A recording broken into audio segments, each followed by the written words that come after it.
So ఇందాకే నాన్నగారు చెప్పారు మార్కెట్లోకి ఒక కొత్త హీరో వచ్చారు అని. హాయ్ అండి, ఇక్కడికి వచ్చిన మీడియా వాళ్ళందరికీ నమస్కారం. Firstly I want thank Nani అన్న. నేను ఇందాక చెప్పినట్లు thank you so much for inspiring me. Thanks lot. And మా డైరెక్టర్ జగదీష్ అన్న, ప్రతి దాంట్లో పర్టికులర్ ఉన్నందుకు థ్యాంక్ యూ సో మచ్ అన్న. అండ్ నన్ను క్యాష్ చేసినందుకు I'm very indebted to you. Thank you so much. And my producers Deepthi అక్క, thank you so much. And Prashanthi గారు, thanks ma'am.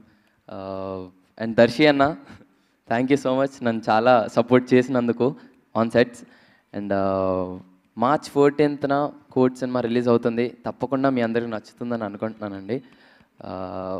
You'll definitely Chandu జావ్లీతో ప్రేమలో పడిపోతారు మీరు, ఇది మాత్రం పక్కా.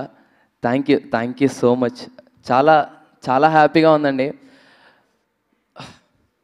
చాలా హ్యాపీగా ఉంది. యా, ఆ హ్యాపీనెస్ వినిపిస్తుంది, కనిపిస్తుంది రోషన్. అందుకే మాటలు కూడా రావట్లేదు బయటికి. Thank you so much. And నాకు అసలు ఈ బోన్ ఇక్కడ ఉంది, మనందరం ఇక్కడ ఉన్నాము. అలాంటి న్యాచురల్ స్టార్ నాని గారు ప్రొడ్యూస్ చేయడానికి రెడీ అయ్యారు అంటే అంత న్యాచురల్గా ఈ చిత్రాన్ని ఆయనకి నెరేట్ చేశారు, డైరెక్ట్ చేశారు, మన ముందుకు తీసుకొస్తున్నారు. కోడ్ డైరెక్టర్ బోన్లోకి రాబోతున్నారు ఫస్ట్.